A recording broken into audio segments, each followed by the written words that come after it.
सृष्टि बचपन से ही दिखने में सुंदर नहीं थी, लेकिन अमीर बाप की बेटी सृष्टि पर उसकी माँ जान छिड़कती। मेरी बेटी कितनी प्यारी है, भगवान सबको सृष्टि जैसी बेटी दे। सृष्टि धीरे धीरे बड़ी होती है। एक दिन सृष्टि की सहेली कहती है, तू दिखने में कितनी अजीब सी है, लेकिन मैं जानती हूँ हम सब में सबसे अच्छी शादी तो तेरी ही होगी। तेरे पापा अमीर जो हैं। और बता नहीं सकते यार, दहेज तो हर कोई देता है, ये क्या ज्यादा ले जाएगी अपने पति के लिए? अरे बड़े शहर में कोठी है इसके पापा की। अरे पापा की है ना, कौन सी इसकी है? इसकी होती तब तो कोई भी लड़का इससे शादी कर लेता। अरे पापा की मतलब पापा की है तो मेरी ही है ना? किसने कहा? अब तेरी तो तब होगी ना जब तेरा भाई ना हो।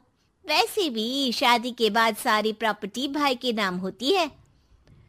सृष्टि समझ जाती है कि उसे किसी भी हालत में माँ बाप की सारी प्रॉपर्टी को अपने नाम करना है, लेकिन कैसे?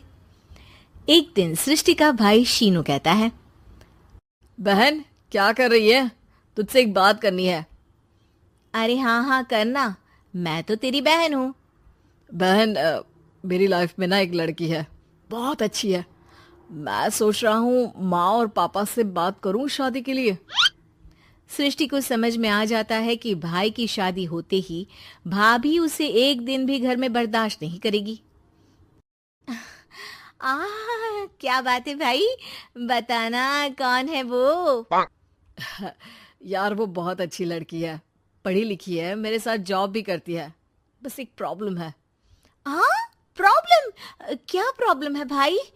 यार वो शादीशुदा है, लेकिन उसके पति ने उसे सिर्फ इसलिए छोड़ दिया क्योंकि उसके माँ बाप दहेज नहीं दे पाए। सृष्टि ये सुनकर न जाने क्यों खुश हो जाती है। अरे भाई तो क्या हुआ, लड़की तुझे तो पसंद है ना?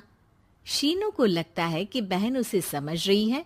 वो इस बात से अनजान होता है कि उसकी बहन की मंशा पूरा घर हड़पने की है। सृष्टि अपनी माँ से कहती है, मम्मी मुझे तो बहुत चिंता है, पता है शीनू क्या कर रहा है? अरे क्या कर रहा है, वो तो काम पर जाता है और वापस घर आता है। नहीं ना माँ, वो यही तो नहीं कर रहा, बाकी सब कर रहा है। आपको पता है उससे प्यार है, और वो भी एक शादीशुदा लड़की से। ये क्या हो गया, मैं सोसाइटी में क्या मुंह दिखाऊंगी? अरे तेरे पापा तो यही कहेंगे कि मैंने ही उसे बिगाड़ दिया है। माँ देखो, मेरी बात मानो, पापा पर भी विश्वास करने की जरूरत नहीं है। अब आप ही बताओ, पापा इतनी देर घर के बाहर रहते हैं क्यों, बोलो? अरे बेटा वो तो नौकरी करते हैं ना। तू बहुत भोली है माँ, पापा का ऑफिस तो 7 बजे खत्म हो जाता है, लेकिन देखो कितनी देर से आते हैं। अरे नहीं नहीं बेटा, ऐसी कोई बात नहीं है। सृष्टि माँ को एक औरत से बात करते पिता की फोटो दिखाती है। देखो माँ कैसे हैं पापा, मैं ना कहती थी कि पापा सही नहीं है। मैं तेरे पापा से बात करूंगी, दे फोटो मुझे। ओ माँ, वो तो डिलीट हो गई। लेकिन चल, तूने तो देख लिया ना, पापा से बाद में बात कर लेना, और हाँ मेरा नाम बिल्कुल मत लेना। हाँ माँ। अब क्या था, सृष्टि के माँ और पिता के बीच झगड़ा होना शुरू हो जाता है। सृष्टि के मन में क्या चल रहा था कोई नहीं जानता था। एक दिन, माँ सृष्टि के लिए एक लड़का देखा है, वो लोग शाम को उसे देखने आने वाले हैं। और हाँ माँ, एक खुशखबरी, मैं और पापा मिलकर एक नया बिजनेस ट्राई कर रहे हैं। शाम को लड़का आता है, सांवले रंग का। सृष्टि को तो बिल्कुल भी पसंद नहीं आता। लड़की की माँ कहती है, लड़की का चेहरा तो कोई खास नहीं, लेकिन अगर मेरे बेटे को आप लोग सेटल कर दें तो मैं उसकी शादी आपकी बेटी से करवा दूं। सृष्टि को लड़का बिल्कुल पसंद नहीं था। उसे भाई पर गुस्सा आ जाता है। लड़के वालों के जाने के बाद कहती है, माँ देखा शीनू मेरे लिए कैसा लड़का लेकर आया, न दिखाने लायक न सुनने लायक, सेटल भी नहीं, वो भी हम करे। अरे माँ, मैं जानती हूँ ये मेरी शादी किसी भी घर में क्यों करवाना चाहता है। अरे कैसी बात कर रही है बहन?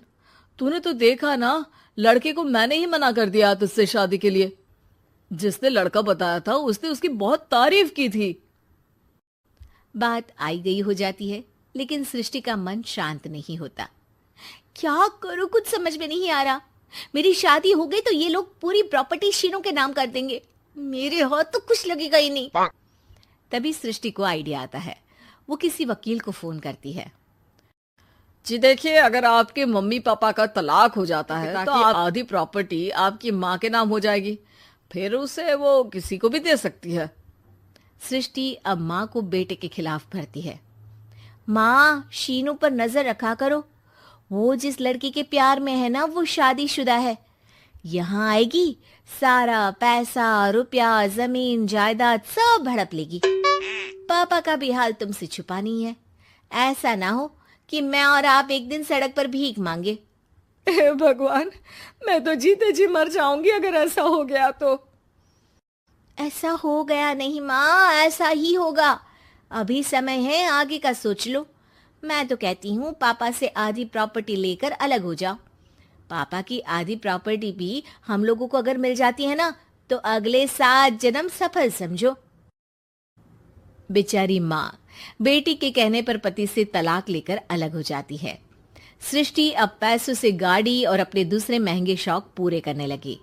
उसके दोस्त भी उसके पैसे इस्तेमाल करते। सृष्टि, कल तुम कहाँ थी? मैं सारा दिन घर पर अकेली थी। तो मैं क्या करूं? मैंने ठेका तो नहीं लिया है ना तुम्हें संभालने का। माँ को सृष्टि से ये उम्मीद नहीं थी। वो बैठकर रोने लगती है।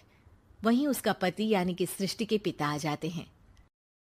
मैं जानता था कि तुम्हारा यही हाल होगा, तो आपने मुझे रोका क्यों नहीं? मैं रोकता तो तुम रुकती क्या?